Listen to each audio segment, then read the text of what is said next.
Welcome to this lunch seminar on the Ecocide Law and its relationship to the Paris Agreement and climate mitigation. It's great to see you here, both in the room and online. This seminar was put together on very short notice, and it was the result of a meeting at a party in Stockholm, where Jonas here, sitting next to me, and me, opposite in the room here, was there, and Kevin as well. And we said that, well, Kevin Anderson is here in Sweden, well, we should take advantage of that and organize something in relationship to a series of reports that have been released by the organization and Ecocide Sweden. And one of them, which is the focus of today's seminar, is called Ecocide Law for the Paris Agreement, the role of Ecocide Law in limiting global warming.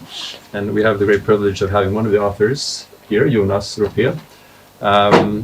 And the seminar today will be basically, we will start off with a presentation from Jonas, sort of covering the main aspects of the report, but also painting a little bit of a broader picture on the sort of very rapid development when it comes to the idea of establishing ecocide as an international crime against humanity.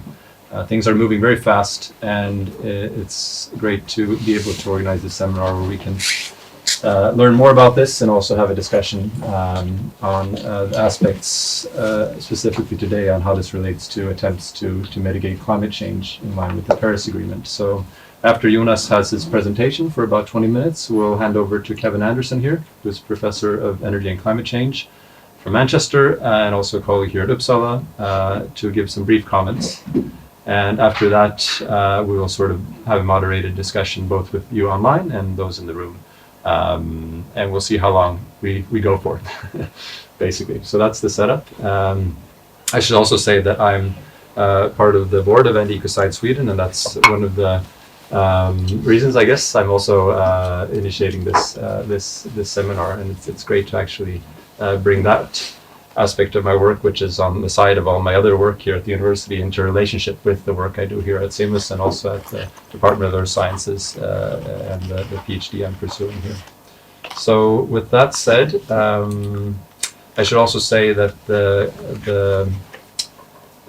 this whole session is recorded and will be made available later on. So if you're online and would not like your face to be seen, you can turn off your video. If you'd like your face to be seen, you can leave it on. And yeah, with that said, I'll hand over to Jonas to present yourself, I guess, as well, briefly, and then start your presentation. Thank you so much. Thank you so much. I'll see if I can just bring up the slides. Yes, I'm delighted to be here. In many ways. One of the key wishes behind, key motives for me engaging these reports is to provide a platform for shared thoughts on what will this mean. We live in a time where we have systemic crime and systemic problems for our future, and what are the systemic solutions? That's kind of a worthy topic to discuss, and scary it could be, writing a report to invite it, but that's kind of the purpose of it, because I think we really need to put our minds together. So I'm Jonas Roupé. My background is really engineer, business administration, science master.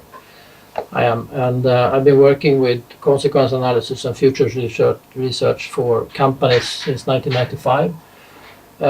And 20 years ago, my daughters were then 1 and 2 years old. I came in contact with the climate and the ecosystem crisis, and couldn't believe it. I couldn't believe it was so bad 20 years ago. So I spent a full year trying to prove it wrong. And at that time, I was head of business intelligence at Ericsson. I had just finished the corporate strategy of the company for the CEO. So I was kind of at the height of my arrogance, you could say, and my career. And to my kind of horror, I couldn't prove it wrong. So I can understand climate skeptics. it's really a horrible realization that how bad it is and how poor the global governance is in the issue. So I spent another 10 years to try to find a systemic solution, because regardless of which company I was helping out with or working with, we couldn't change the system as an individual company.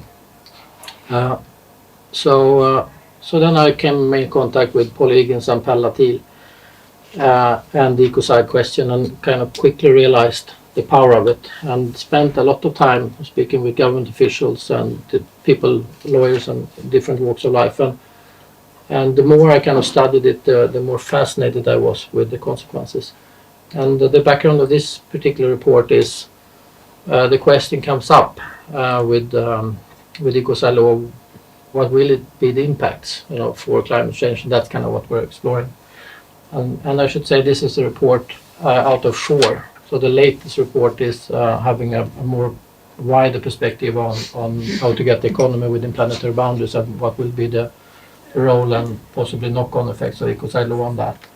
We had one on artificial intelligence in Ecocide released about a year ago, and there's also a report released in this series written by Kate McIntosh and Lisa Oldring about how Ecocide reinforces human rights and vice versa, how those two lenses kind of reinforce each other. And this report co-written with Professor Kristin Walla of Iceland University, and it's funded by the Swedish Postcodes Foundation and released project managed from Ecocide with a marvelous editor here, me Monica Schultz, and the Schumacher Institute is also a publisher. So just to not to take credit for the things that I haven't done myself. Mm-hmm. So I thought I'd start with for me the most scary picture I've seen. And being surrounded here with experts, you probably have others that are equally or worse. But to me, this is kind of a scary thing that comes from the World Economic Forum's Global Risk Report of last year. And so they kind of illustrate how different types of hazards or risks knock on other and aggravate other risks. And usually I do a magic trick with it. Perhaps I'll try to do it again. So we have a system of a linear economy, you could say. So you could illustrate it, I hope you can see this, with a single thread like this. Like this. Oops. Is this when you need the matches? Or? No, I don't need the matches. Later? Or? Possibly later. I'll go get them. But it's okay. So we have an economy where we extract things, we consume it for a short period of time, 95% we destroy the first time we use it, and then we lay it to waste. And as you can see in this horrible picture, there are a lot of things that go wrong in this model. We have used disillusionment. Oh, thanks. We have pollution and harms to health. Kevin, what more horrors do we have in our global economy today, would you say? Well, you think? Well, inequality, I think. Inequality. Yeah. Yes, it's really bad. And we have climate change, of course, on top of it. And others. And the feeling you have, I think we can all agree, is kind of a lump in our stomach. And we can feel hopeless at moments. And rather alone in trying to kind of do something about this. But there is this very simple fact. This system wasn't created by God that has caused this mess. This system was created by us. If we put our minds together, I think we can entangle the mess. And we need miracles, which is the simple act of questioning the fundamentals of our reality. And we need to do that together. So I would just want to say there is hope, but it is in our hands, and we need to get out of our minds. And I think Ecocide has a promise to have a systemic impact, and we'll explore that today. So to explain what it is, I need to explain what the Rome Statute is. So the Rome Statute is the governing document, or the document that gives the mandate to the International Criminal Court. It today lists 4 crimes: genocide, crimes against humanity, war crimes, and crime of aggression, which is recently added. So these are the place where the most serious crimes for the humanity as a whole, or against peace, is listed. And they are like a super law, so they supersede and impact basically all other laws. So you cannot have a trade agreement that is valid if it requires genocide. You cannot do it in corporate law; you would, be prosecuted. And the idea is to add a 5th crime, ecocide, and I'll show what the definition is. To put that into one of the most powerful documents we have on the legal side. And the definition we've been working with for these reports comes from an international independent expert panel with 12 leading experts in international law. And the definition they've suggested, and that is being seriously considered around in governments around the world and in the European Union and so on, reads like this: Ecocide law is unlawful or wanton acts committed with knowledge that there is a substantial likelihood of severe and either widespread or long-term damage to the environment being caused by those acts. And these words that are used here are they have a history in the International Criminal Court and in international law. They are defined, and there is a legal precedent, how to use them, how to interpret them. But it needs to be acts, and as they suggested here, it needs to be done with knowledge. And now some governments, like the government in Denmark, they have adopted ecocide law. The government in Belgium is talking about on national level, but what we talk here is about on international level. But if you change one of these words, for instance, take away knowledge and then replace it with intent, that it needs to be intentional, the entire definition becomes an empty promise. It needs to be a strong definition so that you can use it. There is ecocide law in wartime, and there the definition is slightly different, but it needs to involve size, duration, and impact, which is defined. And when they scoped that definition, it was size or duration or impact, but in the final document it was and. So you need to kill the environment 3 times over for it to qualify as a crime. So the threshold suddenly becomes high. And that is also why I'm quite interested in having these discussions, so that more people and more experts understand the importance of having a law that actually does its job and create the possibility to prosecute for the absolute worst forms of environmental vandalism. And I should say that also perhaps already now. So the idea is, and I think you would be very disappointed if you would think that all kinds of environmental damage would be coined as ecocide. That I cannot see that will happen. It would be the most on a global level, the worst cases. Yes, and wanton, for all of us that don't speak English as a native language, it's kind of an unusual word for many of us. And they define it here legally as reckless disregard for damage, which would be clearly excessive in relation to the social and economic benefits anticipated. That is how they define it legally here. And it's rather, I think, interesting and fascinating from a business perspective what this means. Because we don't go into the future, we cannot go in, you could say, straight into a dream future. We are where we are, and we need to transition from here. So there will be things that aren't perfect, but are as good as we can do it. That wouldn't be qualified as ecocide, even if it's really destructive. But then 10 years or 15 years from now, we probably will have a lot better ways to do some extraction and to do some processing. And things that we did 10 years ago or 15 years ago might qualify as ecocide future on. So this definition is progressive, which I think is very interesting. Yeah. Okay, so how can nature then be protected from ecocide?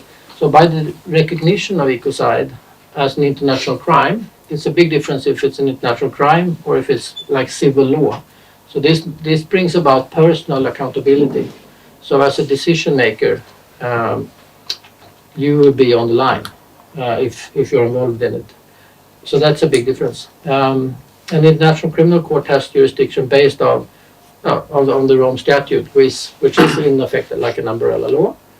And based on the Rome Statute, then ICC can investigate, prosecute, and try individuals under international law if a state does not, cannot, or are unwilling to prosecute. And we have seen cases like that before. Many African countries, for instance, have asked ICC to step in and help them with prosecution. And I think in Latin America as well, where the legal system is weak and it can be difficult to uphold the rule of law. And when it comes to environmental crime, it would be lovely, I think, if the international community could come to the rescue for weaker nations.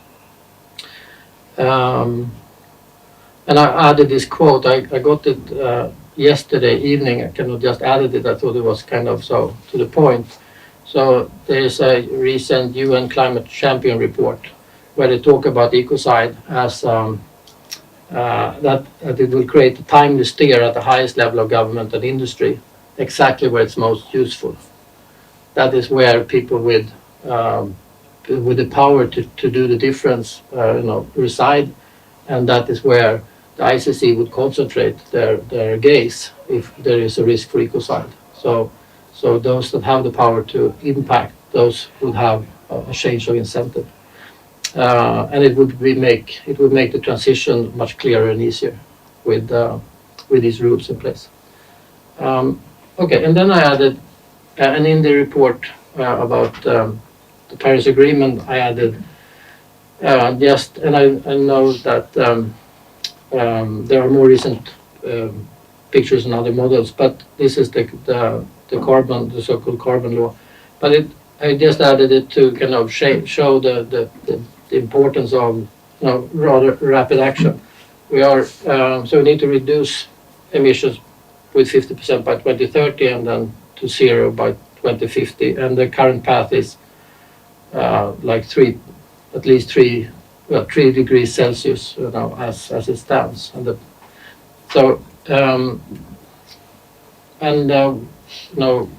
The conclusion I draw from the reports is that the Ecocide Law will have a kind of a decisive impact. We will expand on that a little bit. Also, artificial intelligence, if it is directed, it could be helpful. And the shift to regenerative and circular practices will also be really powerful. But the problem is that the world isn't more than It's 8.6% circular, the global world. So most of the things we do, and most of the things we throw money at or use AI for, is not circular and is not regenerative. So we need to shift that direction. But an Ecocide Law will holds the promise to provide us. And there are sources here. And for everyone that isn't an expert in climate, I think from all the slides I found this myself explains a lot. So looking at greenhouse gases then from 1850, cement, gas, oil, land use and coal would have added quite a lot parts per million hadn't it been for the land sinks and the ocean sinks and the ecosystems in oceans. So we have a big service being performed as we speak and breathe from the ecosystems on land and ocean and the ocean itself. So that means then that we need to both shift the practices and also protect the ecosystems so that we can also restore them. And an Ecocide Law can do both. Also, and I guess this will be fuel for the discussion also, but there are several reports talking about the fossil fuels as a key obstacle for the transition. So for instance, I think it is the IMF here, that the reports are here. There are several reports talking about that without the subsidies we would be in line already with the Paris Agreement, and the spending gap for the SDGs are on the same magnitude as what goes into fossil fuel subsidies. And an argument that you many times have is that we need that for the poor. But looking at the benefits, how they are distributed, 6 times of the benefits goes to the richest 20% in developing countries. So it's a real and ineffective way to protect the disadvantaged, the subsidies. So there's so much other things you could do. And then also the shift is kind of connected. So if you kind of hold on to the old energy sources, you delay the new ones. There is a lot of interesting, I find, reports on the shift from investors and investor think tanks, like the historian Seba, that says that if it was only for economic without the hurdles, the shift, we would have a replacement within less than 10 years to renewables. A lot of African, a lot of installations where you have the choice between fossils and renewables, the renewables beat them already, and perhaps we will could go into that. So the way I look at it, and it's of course entirely from the side, but I regard it as a social system where if we change incentives at governments, at the decision makers across the industries, we would speed this up. And you look skeptical already. But yeah, that is good. So in 5 points as a starting point then. So Ecocide Law targets the most serious and wanton acts. It provides motivation and support to shift to better alternatives where it matters most. It protects carbon sinks. It encourages financial flows towards renewable energy, but not only that. So if it is a crime, you cannot fund it, you cannot insure it, and you will have problems, having the decision makers even wanting to do the decisions, because it's because you might be, arrested for crimes. As an individual, and it's unlawful with this kind of, or at least it's highly unlikely that you will be able to use the funds that the business creates to pay the damage, as it's an individual crime. But today, when it's not an international crime, the environmental damage and the risk of being prosecuted in court is part of the business case. So it continues, but so aligning then self-interest with the interest of the whole will shift the financial flows, but not only that. It levels the international playing field. So it now we delve into more of that in the economy report, but today we have a kind of system where it is more profitable if you move dangerous industrial activity to countries where the legal system is weak. So that holds the entire industry ransom for the worst possible practice that delivers the lowest possible cost. So having an international criminal law will raise the international playing field, or raise the floor. Some countries have laws that are very effective today but might not be used, and this will environmental laws, this will be helpful as well there. And also the way the expert panel's definition is phrased, it is also you can also regard it as ecocide before the damage has happened, if it's likely to happen.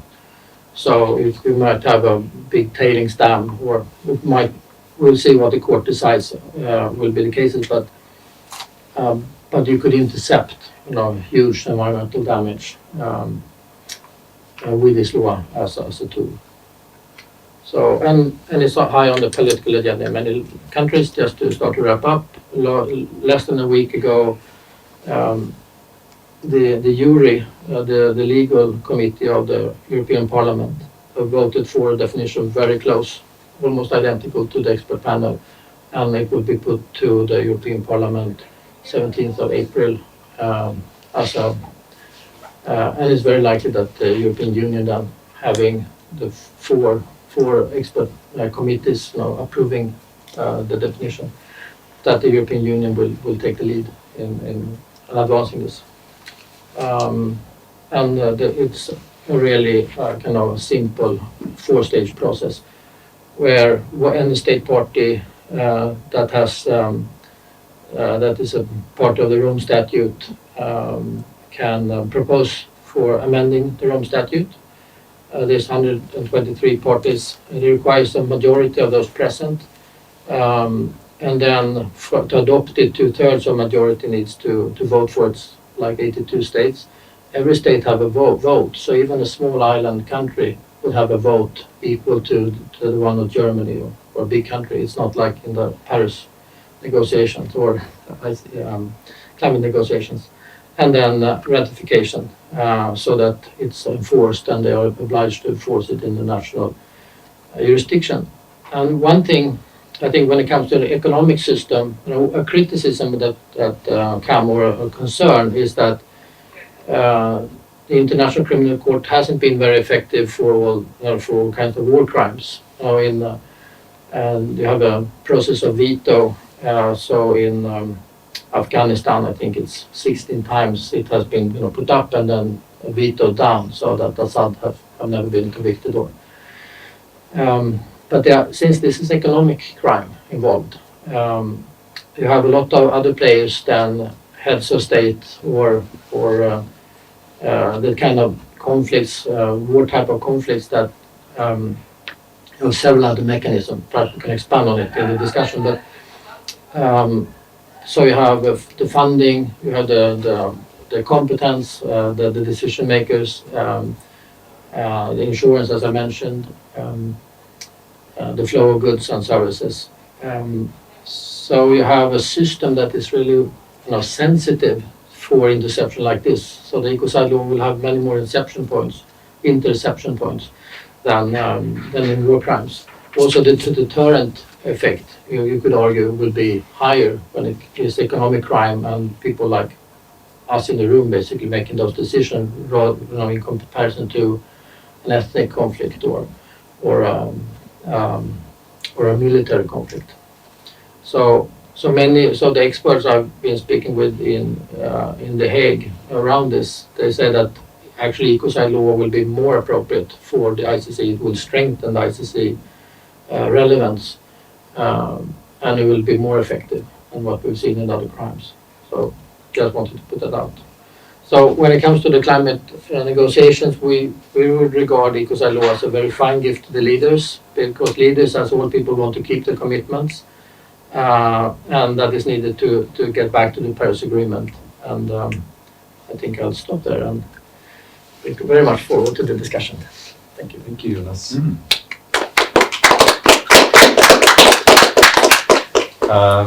I think we will move on directly then to Kevin for some thoughts and comments. I hope the camera will turn your way when you start speaking. Okay. Seems like it. Can you pull up your...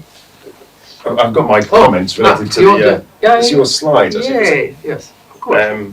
Just I heard my notes as I read the report, but there were a couple of things right at the beginning of your presentation. Yes. You had your slide about what made you worried. That one, I think. The second one. All right. Good. Okay. There's some similarity there, but my major concern actually was the small print. World Economic Forum. Exactly. The World Economic Forum. Yes. That was my. So if I'm looking at a worrying diagram, yes, it is not less the diagram, but it is actually the three letters down there, World Economic Forum. That's my. That would be what would concern me, particularly that they're recognising this. Yes. Because I don't think they're recognising this because they want to do something about it. I don't see that's how they're seeing this. I think they're recognising this because this is something else that may be a threat to their power, or something else they can use to maintain their power and their privilege. But our as well often. elites in society that talk about, the so-called elites that talk about these sorts of things. But to me, that is one of the concerns here. And actually, it was slightly multiplied. But I think that you go a couple more slides on the definition of wanton. I think it just shows how things are encroached into our language. Like this there, look at this. Wanton is defined the reckless disregard and damage that would be clearly excessive in relation to the social and economic benefits. Why economic? Why not technical? Why not comedy? Why not something else? Why is it's social and economic? Economic is just there, as is technology, as something to help us improve society. But here it's taken out. And it's a separate thing.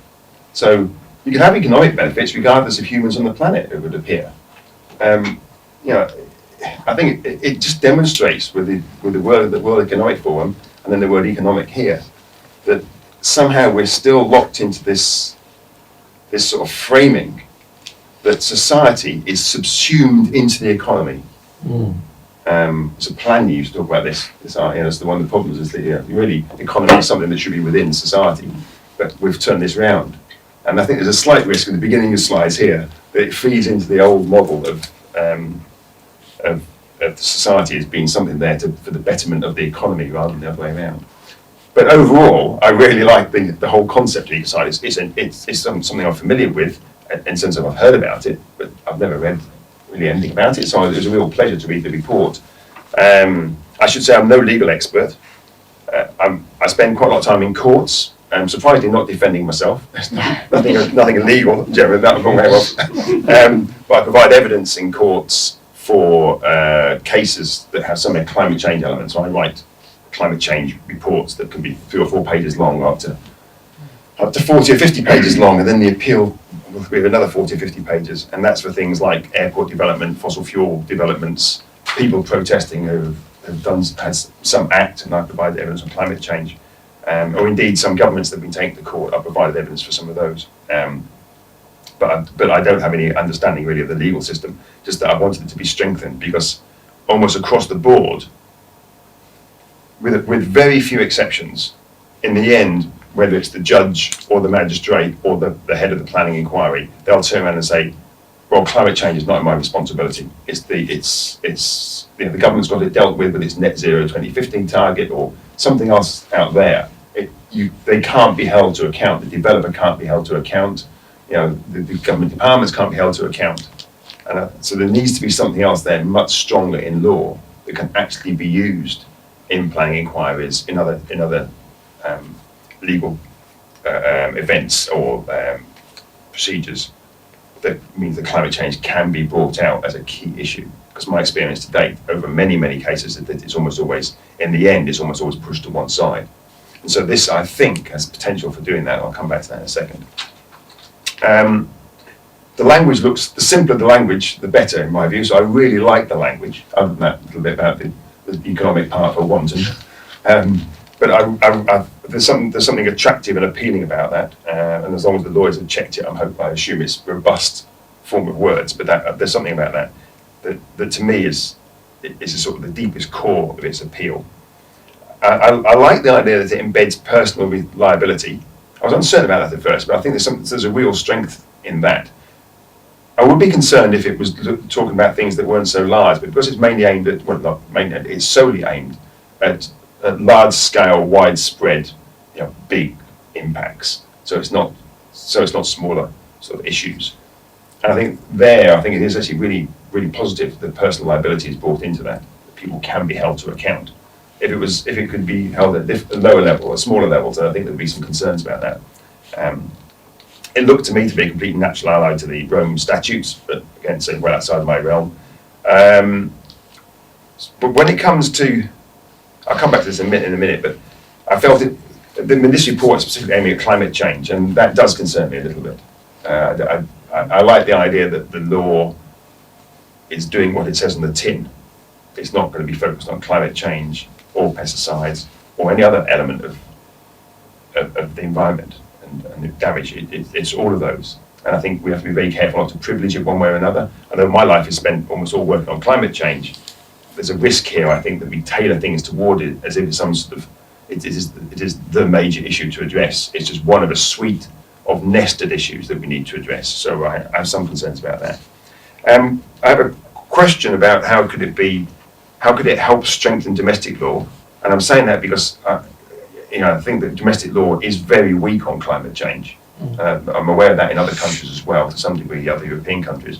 Could this in some way help us strengthen domestic law? And I think a lot of the time domestic law is, within a nation, it's actually stronger and easier to apply than at the international level. So if something in the Rome statutes could help us strengthen domestic law, that's a really positive thing.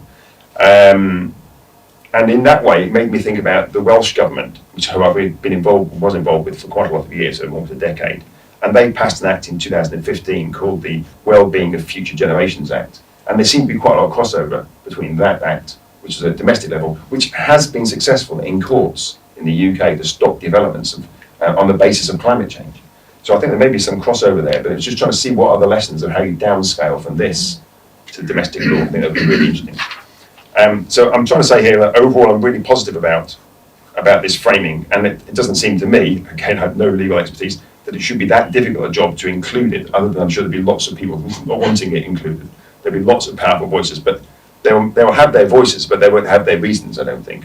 There won't be reasoned positions other than their own personal concerns. So I think from a reasoned position, this seems perfectly appropriate to have it included. But I don't think it will face opposition on the basis of reasoned concerns. It will face opposition on the basis of power, broadly. There are some concerns I have about the report overall, but I say not in relation to the actual law itself. The language around climate change I didn't warm to here in quite a lot of ways. It's very supply dominated, the way it's described. It's tech heavy, there's discussion of EVs, but nothing on active transport or public transport. So it's almost all supply and very little on demand. So it's talking about renewables and energy supply, not about how do you actually use less or use it more efficiently, but a mixture of both of those. It evokes quite a lot of tech that I think still, it talks about AI, it then talks about carbon dioxide removal, which it then focuses on the nature-based options. But actually in the graphs you put up here, those graphs are hugely dependent on engineered removals of carbon dioxide. So the 1.5 degrees C, you just draw a straight line down to 0, and it's 2040, not 2050. The only reason we can have 2050 in things like the carbon law and the new IPCC report is because they're deeply reliant on huge quantities of negative emission technologies. The simple maths tells you it's 2040, and then really that comes nearer to 2035 to 2030 to 2035 to be zero fossil fuel use for the wealthy parts of the world, because the equity part is also embedded in the Paris Agreement. And that's a very different framing, and I wonder how that may play out, that timeline, which is much tighter for Ecocide. Could that help us understand and realise those sorts of timeframes rather than this 2050, but which still for a lot of people is another world. The policymakers is another world, a lot of the powerful people is another world. They're either retired or dead by then. And so 2050 is a fine time to talk about for them. But 2030 to 2035, they probably still hope to be in power. So I think what happens when you bring the time frame much nearer. I don't like the language around converting the risk. It's just a risk, but the language there translates nature into something that absorbs carbon. It reduces nature and all of its sort of heterogeneous benefits rather. It reduces those down to this single thing, carbon. I think there's a real risk in that. I personally don't like seeing nature in any way to do with sinks or carbon. I'd like to see it in relation to its broader set of, and I don't even like the word functions. Maybe we don't even have a word to use for this, but its broader role within the dynamics of a world, of a globe.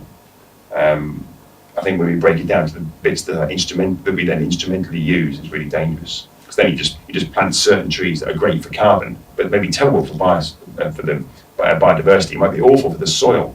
So there's a real risk of translating into a language that the bean counters will use, and that is already happening. You can expand Arlanda Airport because you can grow trees in the north of Sweden, but that's a completely inappropriate way to use nature. And there's a risk that the language here that feeds into that, I think.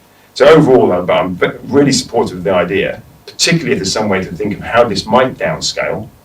And we desperately need some strengthened legal language and engagement. I think we've been lacking that, even from my experience, personal experience, we've been lacking it for 20 years or so. It seems a natural ally to the Rome statutes. Personally, I would cut out a lot of the supporting material that's simply not necessary. Make it as simple as possible, rather than try to show or try to have it fit into particular narratives on the economy or on climate change. I'll just keep it simple. Occam's razor, pare away the rest. But as a proposal overall, it certainly gets my vote, and I rather hope I'll have it brought up in courts. When the next appearing, that it'll be brought up so that, well, under Ecocide Law, we can stop the development. That'd be a fantastic thing to be able to hear in some way within the court. So push it as fast as possible. Yes.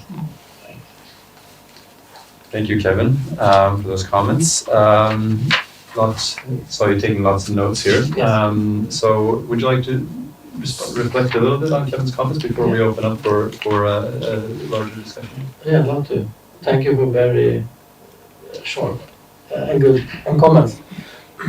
It's interesting that, and I guess it's great that the report doesn't do the definition really justice.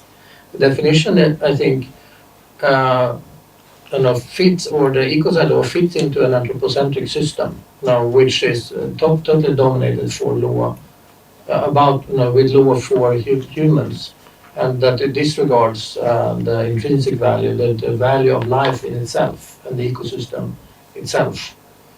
In the report, you're probably right. I've kind of fall back into an anthropocentric kind of discourse. And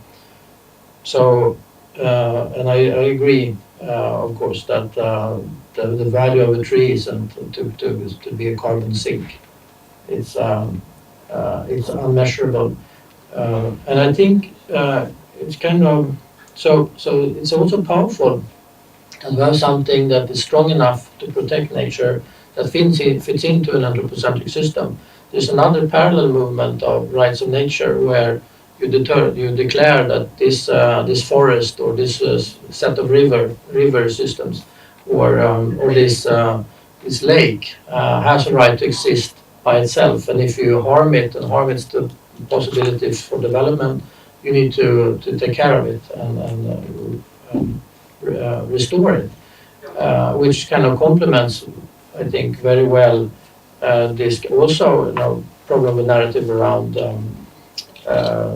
nature-based solutions and ecosystem services, which also have a tendency to reinforce, a very erroneous worldview where we think nature is worth nothing in itself, only if we can do something about it. So I think the power of Ecocide Law is that it fits into the system and then protects it. So the way the definition is done, you don't need to prove that any humans suffer from it. It's enough if you destroy or damage or risk to destroy or damage an ecosystem, say, for it to be ecocide. So you could then protect areas in oceans or areas on land before having to make the case that this and this group of people are affected. And I think that the way the discussion has been on the economic benefits anticipated in the bottom paragraph, the idea is that it is aggravating if the profits go to Madrid, for instance, and then the costs of whatever is done, is burdened by populations in Latin America. So it's an aggravating factor if you concentrate profit. Then that would activate to be a threshold that is kind of activated in the bottom paragraph. And many times you have a problem with global or international big companies that do harm and then concentrate profit and then kind of evade the national legal systems. So this is kind of designed for it.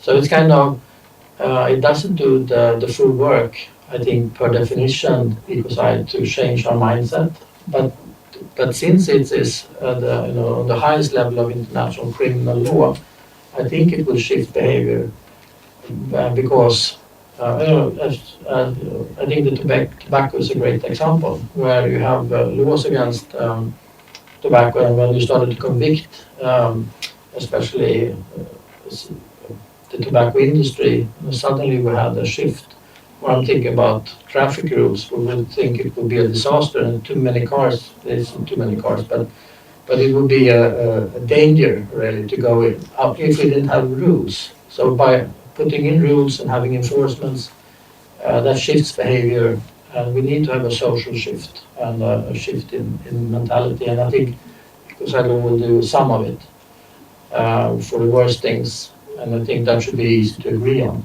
And then we should do all of it, but perhaps we cannot start with everything, not by random. We should, I think, start with the worst things if we can. And the last point I'd like to make, because it's really good comments that you have on objections. I think one of the key things that really turned me around, why I really like Ecocide, is that it is rather fast to implement. So I would guess we have it in place in 2 or 3 years, but it's kind of only a guess. Some of the experts, they said that it could go a lot faster if the political will is there. It could be very fast. So it's not like we need to spend 40 years on it. It's a few years, and that would mean it could make a dent in the climate curve and in other curves. I'm kind of very concerned about some of the other curves, like the die-off, where it was in for insects and all parts of the ecosystems around the world. So, okay, so I think I'll stop there. Okay, thank you, Jonas.